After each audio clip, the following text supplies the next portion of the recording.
We hope all of you are really excited for season 13. This is episode 1 of season 13. And if all of you have seen the email that you received, our theme for season 13 is called the Microbe Express. All right. So we're all going to go on a really fun journey for 10 whole episodes learning about microbes in various different scenarios from some amazing guest scientists as well. And we have lots of fun polls and questions for all of you to answer. And we're going to see if your answers change as we go through the season. All right. So it's going to be really, really fun. And we hope all of you are really excited. So All right. Let's talk about microbes. So what exactly are microbes? So the word microorganism, as all of you can probably think of, is made of two small words, micro and organism. So all of you know what an organism is, right? Yes? Yes, yes. Yes, I see everybody nodding there. A microorganism is just a really, really tiny organism, right? But how tiny it is something we're going to look at in a while. But like you saw from the word cloud, some of you mentioned bacteria, you mentioned viruses, you mentioned fungi. All of these are examples of microorganisms or microbes, right? So can all of you think of the name of a particular microbe? So bacteria is just a group of a lot of different kinds of species, right? Can you think of a particular microbe that you've heard of recently? Can you name a microorganism? Yes, E. coli, corona. Yes, the coronavirus is a virus. So it's a microorganism. COVID, entamoeba. Yeah. Delhi belly. Right. Yeah. Okay. Great. So all of you correctly identified corona or COVID, the disease that we've all been living with for a while now. The organism that causes COVID is the coronavirus, and that's a microorganism, right? Yes. So that's a microorganism that all of you have heard of. But there are tons and tons of microorganisms, different species. They all come in different shapes, sizes. Some of them can be good for us. Some of them can be bad. Some of them can be neutral. So today we're going to find out where are they found and what roles do they play in these different locations. All right. So before we do that, let's think of how tiny is tiny. How tiny is tiny. And we've put all of this together with a lot of nice examples. So we can go to the next slide. Yeah. So how tiny is tiny? Yeah. So if you think of a pencil tip, that's like 1 millimeter, a tip of a well-sharpened pencil that you typically sharpen on Sunday night for Monday morning. So you see where I'm taking you and where I'm taking you? Yes. 1,000 microns. So tiny means that in that pencil tip, you probably can have 500 to 1,000 bacteria sitting. Because bacteria will be, say, 1 to 2 microns, maybe a little bigger. Right? So you basically can have at least hundreds of bacteria on that pencil tip. So that's small when we're talking of microbes. But bacteria are small. Viruses are even smaller. And then you have parasites and protozoa that are larger. Nevertheless, they're small enough that you need a microscope to see them. You can't see them with your eye. All right? Okay. So that's small, that you need a microscope. So it's called microorganism. Yes. A microscope is not a small scope. It's a scope that makes you see small things. Yes. Right. Like a telescope is to see distant objects. Okay. Exactly. Right. So where can you find all of these really tiny organisms? The answer is very simple, almost everywhere. Right? They can be found in water, in soil, on food, in the air, on our bodies, inside our even bodies. When we cough, Snehal, even when we cough? Yeah, especially when we cough. Okay. They're inside our bodies, they're on our bodies, they're on other animals. If you have pets at home, your pets also probably have some microorganisms on them. Sure. Yeah. Right? Oh, nice. So they are everywhere. right? They can grow in any condition that is favorable to them. So what favorable means that it just has the right nutrients, the right temperature, the right kind of moisture or humidity that that particular microorganism likes. Right? Yeah, like fungi. True, what Kavish says. Yes, yes. Yes. Okay, Kavish, you can type your. Yes, Kavish is showing us something. With Kavish, just type it in the chat window. What that is? It looks like something is growing on something. Yeah. At this point, I'm really hoping it's safe. Okay, Snehal, we'll move on while Kavish types. Yes. We're very excited to see what that live experiment is. Okay. So not in drinking water, not in the water you take to school. Hopefully not. I'm sure your parents ensure that. But microbes are found in water. We said everywhere. So let's start with water. There are some very well-known bacteria. Like, have you heard of Shigella, Salmonella, E. coli, Vibrio? These are bacteria that normally like to live in water. The conditions in water, the temperature, the pH, the nutrients suit them. Then you have viruses like the rotavirus, Norwalk. Norwalk is after a place in the United Kingdom. The rotavirus, which can cause diarrhea, especially among children, if you drink water that's not clean or that has the virus. And then, like Kavish said, you have entamoeba, giardia, and other pathogens. So there are lots of them that normally reside in water. They become a problem to us when we consume this water or when we consume food that is cooked in this bad water. So can any of you quickly name 2 or 3 more microorganisms found in water? We've named quite a few of them, but any more that we can give some publicity to? Oh, so what Kavish is? Cholera. Yes, Vibrio cholerae. Vibrio cholerae says Avishai. Very good, absolutely. So we can go to the next slide, and it's so perfect. You guys, I think we've got some sort of communication where you know what our next slide is. At this point, Shneha, I think our Google account is hacked. Like, we need to look into this. Possible. Okay, so the next thing we're talking about is cholera. So in water, we said there are viruses and there are bacteria. One bacteria that lives in water is this really beautiful curved bacterium called Vibrio cholerae. Vibrio means it's curved and cholerae because it causes cholera. But along with this bacterium, there are also even smaller viruses that live. And one such virus is known as a bacteriophage. Now, the interesting thing is that these bacteria and viruses are not just existing unknown to each other. Like, they are actually existing very much in relationship with each other, because this virus can actually cling on to the rather large bacterium, well, rather large in terms of a virus, it's all relative. It can cling on to this bacterium and kill it. So here we are talking of this war that is happening, this invisible war in the water where the virus is killing a bacterium. Now, what does this help with? This helps in keeping the level of Vibrio cholerae low. Now, what happens if, this is breaking news. I totally agree. This should be the breaking news. Okay, so next slide. What happens when the virus levels fall? So we know that the virus kills the bacterium, and this helps keep the bacterium in check. Now, what you see here on the x-axis is the different months of the year. And on the y-axis, you have the number of patients who are admitted to a hospital with cholera. And then you have the bars, the gray bars that are showing the levels of the virus.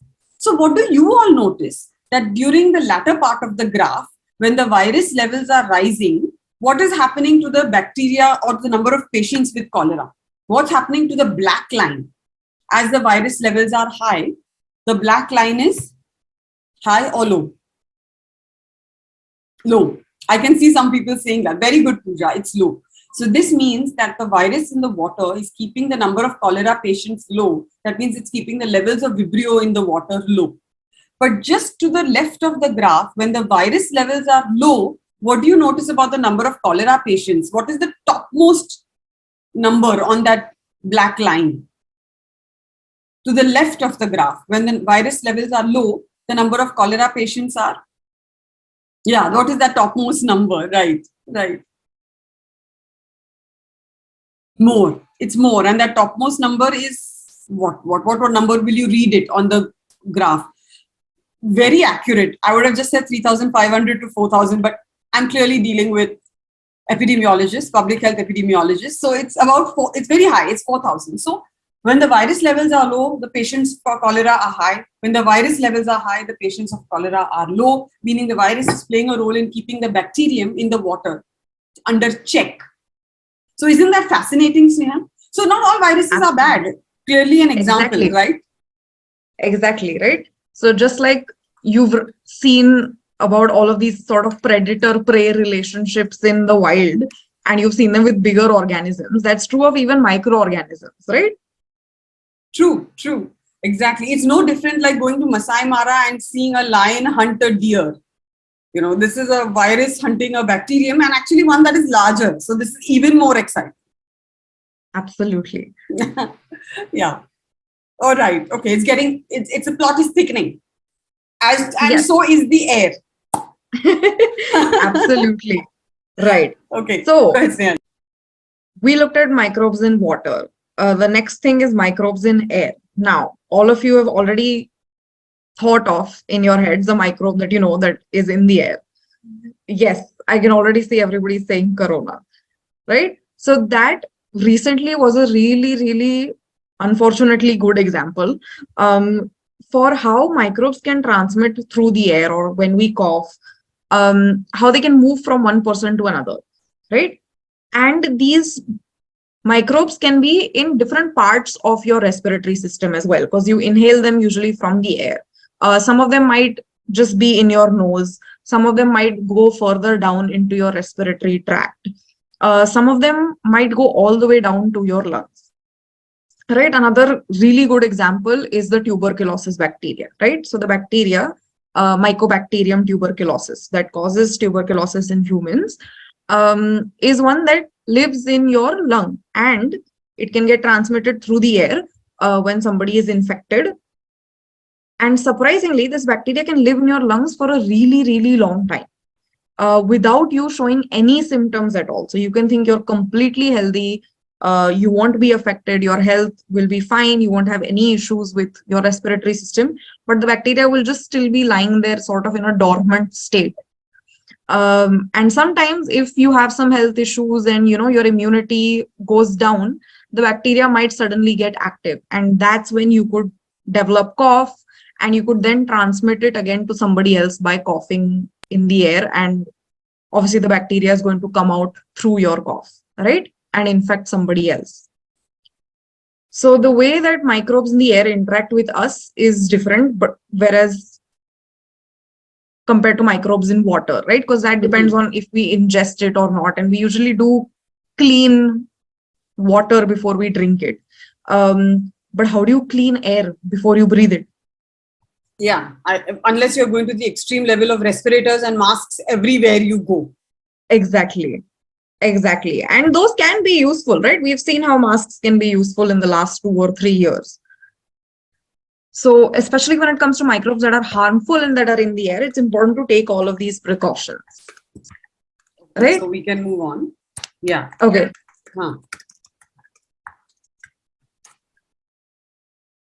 So shall I go ahead, Snehal? Yes. Yes. Okay. So now there was an interesting study that I thought we should talk about. We know that coughing spreads bacteria. We wear masks. We wear whatever. We know that. But interestingly, air pollution is not just, like asthma and difficulty in breathing and allergies and irritation. But air pollution actually influences the composition of bacteria in the air. So it was found, if you look at lightly polluted, heavily polluted, or just good air, it was found that as the air moves to more heavy pollution levels, the number of harmful bacteria, the bad bacteria, the harmful bacteria increase. And so this is another reason why probably all metro cities across the world should keep their air pollution index in check, because bad air also breeds harmful bacteria, and the likelihood of therefore getting lung infection, cough, cold increases. So it's probably a good idea when you're in a polluted city to wear a mask, COVID or no COVID. Absolutely. Yeah. All right. Yes, that was that takeaway from microbes in air. And then, Snehal, from microbes in air, we are going to go like deep down under the earth. Go ahead. Yes. Microbes in soil. Yes. So there are tons of types and numbers of microbes in soil, and they actually play a really important role, especially in all the plants that we see around us, right? They help in regulating plant growth. They actually provide some of the fertility that the soil needs to support the growth of these plants. They're also important for some of the insects and animals that live in this soil. One of the most important bacteria that you must have heard of is called nitrogen fixing bacteria. Yes. Do we have somebody who's heard of this? Yes or no? Do we see a thumbs up in the chat? Yes, rhizobium. Yes. Yes, exactly. Okay, Well Bhavik says done. yes. Okay, I see a lot of yes. Well right? done. Yeah. These bacteria are actually really, really important for plant growth and for nitrogen fixation in the soil. And this really regulates the amount of nutrients and the levels of different types of nutrients in the soil. And depending on the amount of bacteria present, what kind of nitrogen, like how well they fix nitrogen or not, it can also regulate what kinds of plants can grow in that area or not, right? So microbes play a really, really important role in soil and thus also determining what plants grow in which area. Okay. So if you see in the next slide, what happens is the microbes in the soil, they fix nitrogen. What does it mean to fix? Usually we say I fixed her. Well, that's not in a good sense. But here, microbes fixing nitrogen is in a good sense. They convert nitrogen, which is in the air. So how much of the air is nitrogen? Avisha, 90%? Yes. Is that right? I thought it was a little on the higher. Yeah, I would say something to 70 to 80%. 70. Yeah, that's numbers. At least when I was in 5th standard a few years ago, I learned that. So, okay, so what it does, it takes the nitrogen from the air, and these bacteria like Azotobacter, Bacillus, Clostridium, some fungi convert it to ammonia. Later, bacteria also converted to nitrates and nitrites, and together ammonia, nitrate, nitrite become fertilizers. Do you think whenever you talk of agriculture economy in India, we talk of ammonia fertilizers, right? That's just an artificial way of adding ammonia to the soil because we've probably overused the soil. There are not enough bacteria and fungi to make that ammonia. But basically, nitrogen from air is converted to ammonia in the soil and gives the plants nutrition. And that's why we intercrop. We had a session on sustainable farming also, but we alternate the crops to ones that can fix nitrogen and ones that can use nitrogen. Fix, use, fix, use. And so we are reducing the use of fertilizers and naturally replenishing the soil. So that's just smart. And it's taken us all of this sustainability to talk about doing something very simple. Okay, so, all right. Yes. You know where I stand on that. We are using the power of microbes to grow better crops. Why not? Exactly. Okay. All right. And from that, let's jump into microbes and food, right? Mm-hmm. So we also had a session on this previously where we talked about how microbes help in a process called fermentation. All right. Does anybody remember some examples of fermented foods? Yes, we have some examples on the screen. Yes. But food. Oh, great. Curd. Yeah. Yes. Bread. Yes. Very good. Yeast plays a really important role in bread. Wine. What else? Cream. Curd. Yes. Bhavik, typhoid is a disease. Kimchi. Perfect. Yes. Soy sauce. Yes. And idlis and dosas and so many delicious other foods, right? So in all of these foods, microbes play a really, really important role in a process called fermentation. And what that basically means is, if you've seen idli batter or dosa batter, you see that you have to leave it for some time, right? You don't just immediately start cooking with that batter. So if you look at the batter after some time, you'll see that there are bubbles rising in it. You'll see that the batter itself has risen a little. And all of this is because of specific bacteria in this batter that lead to the production of carbon dioxide, right? This process of fermentation basically converts sugar molecules into carbon dioxide. And this carbon dioxide is what causes the bubbling that we see. And this is what makes our idlis really soft and fluffy, right? Yeah. And what's interesting is we don't really add bacteria anywhere in this process of making the idli batter. So for example, when we make bread, we generally add yeast into it, right? But in the process of making idli, we don't really add any bacteria in it separately, any microbes in it separately. These are usually already present in the dal and the rice that we use to make this batter. Yeah, because Right? typically, So next time, Snehal, leuconostoc and lactobacillus don't cause human infection. So we can no, eat dal with this. exactly. It's the same. Lactobacillus is also present in curd, like all of you mentioned, right? So all of you consume curd. So this is again a really good example of bacteria that we consume and that are good for us. They don't cause us any harm. They're actually really good for our gut. Right? So next time you're eating food, try to think of how microbes may have contributed to making that food really yummy. I know. And another reason why we can't do without them. Absolutely. Okay. And Snehal, if we thought that soil, water, food, air is like whatever, like that's fine. Then think about this. Microbes can survive temperatures that go up to 100 degrees Celsius. Yes. So microbes are found in hot springs. And can anyone name this spewing hot spring with all these colored rings around it, colored soil? Can anyone name the place where this is? It's a geothermal, Yellowstone National Park in the US. That's right. And interestingly, the middle is extremely hot, up to 100 degrees Celsius. But the edge, the colors are because of the different microbes that grow as the temperature is cooling. And that is so beautifully shown on this graph, right? So in addition to 100 degrees Celsius, there are some microbes that can survive minus 50 degrees Celsius. And if you look at minus 50 to 150, the different colors are the different microbes. The different temperature colors show you the different microbes. So imagine this, you can have microbes that can grow at what temperature that water boils. And they just hang around there, I mean, I'm not sure if this is sort of their jacuzzi. Like they just go there, hang around while it's getting really hot. Whatever, it's their thing. I mean, let's tell them, this new line, you do you. So one microbe telling another, you do you, sounds good.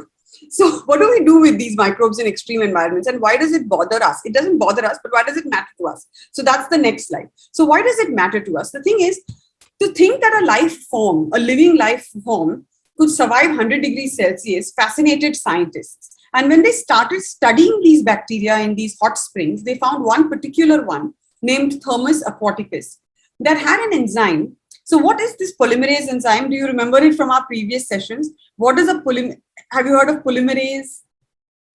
Why would it be very important? DNA. Yeah, DNA and polymerase. Why would it be important for a bacterium?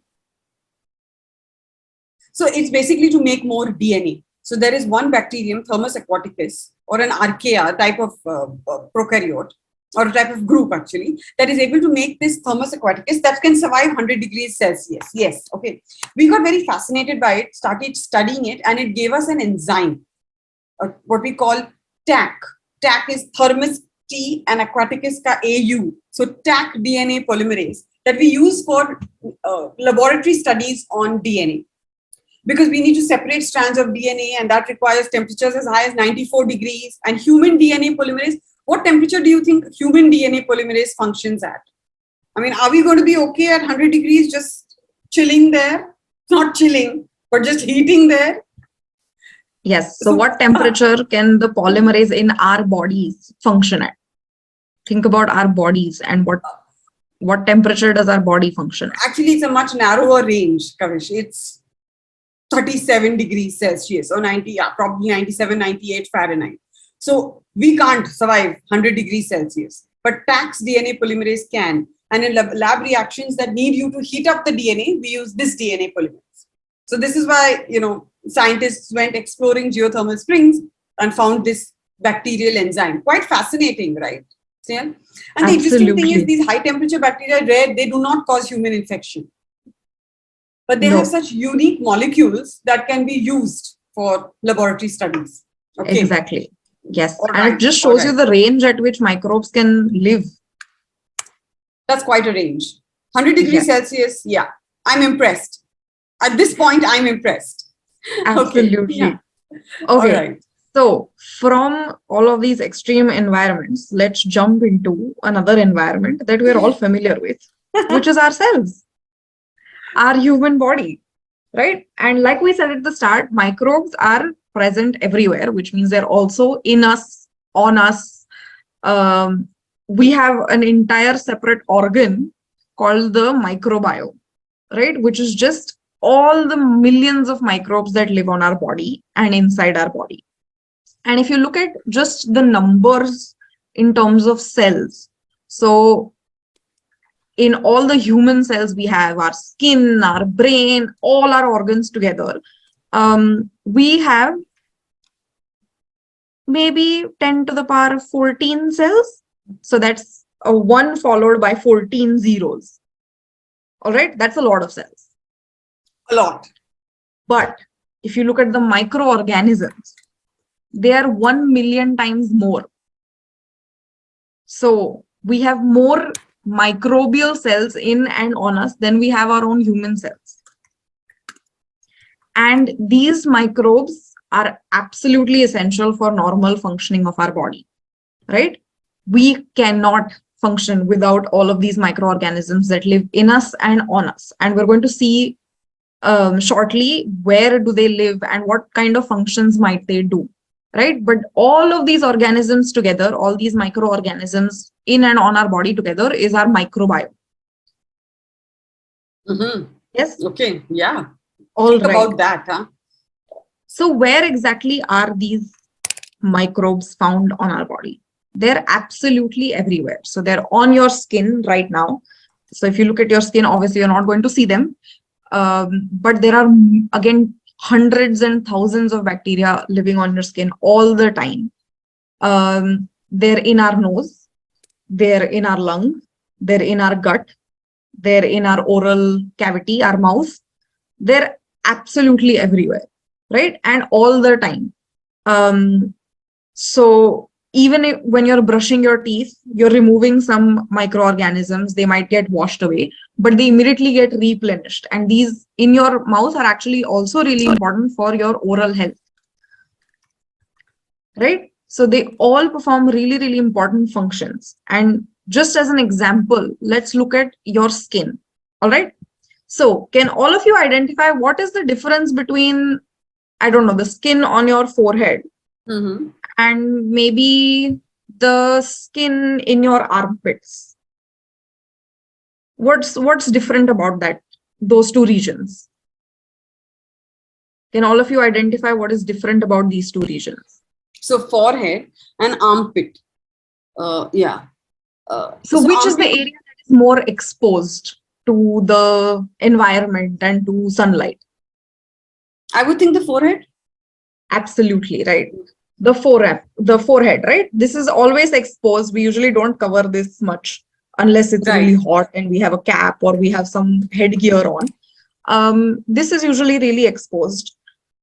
Whereas your arms, if you're wearing like long sleeve, maybe jackets, or your armpits are less exposed regions, right? But they're also different in terms of their oiliness, moisture, and all of these things affect the kind of microbes that grow on our skin.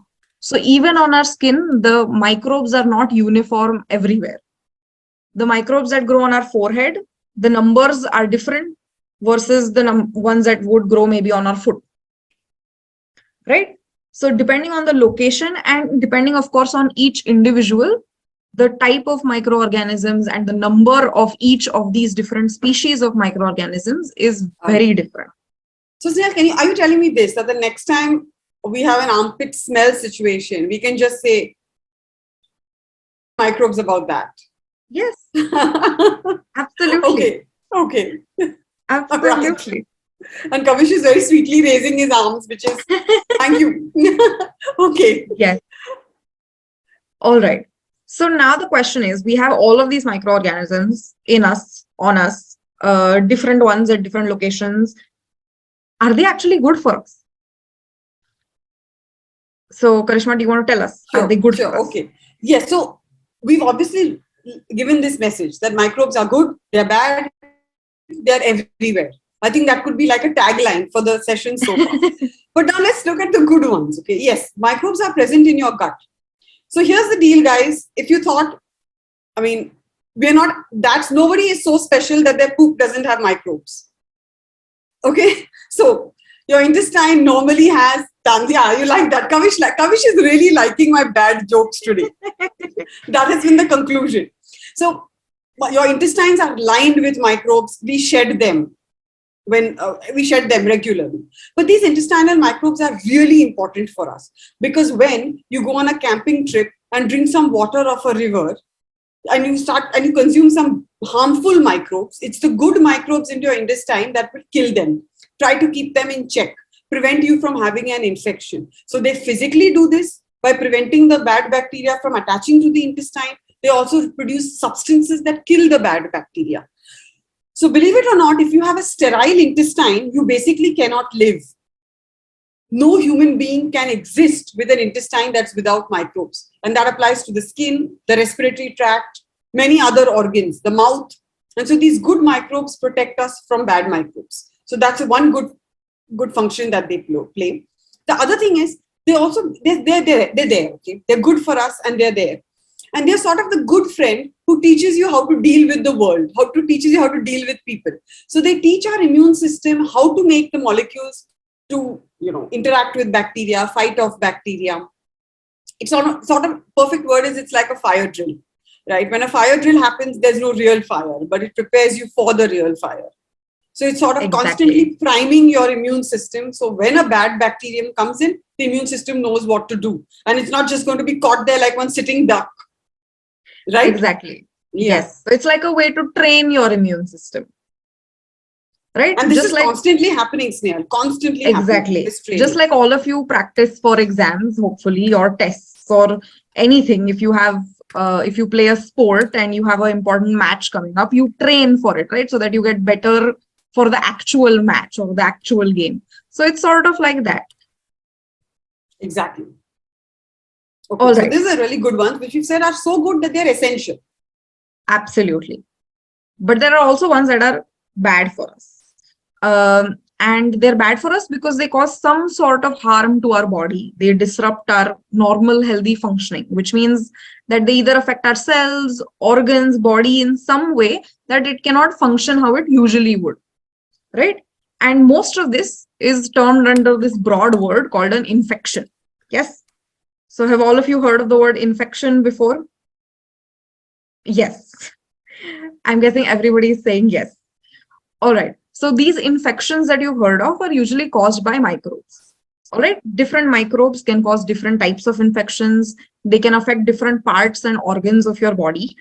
And just some examples are wound infections, right? So if any of you have fallen in the playground, you've gotten hurt, one thing that you try to do is try and keep that wound clean, right? Because you don't want it to get infected.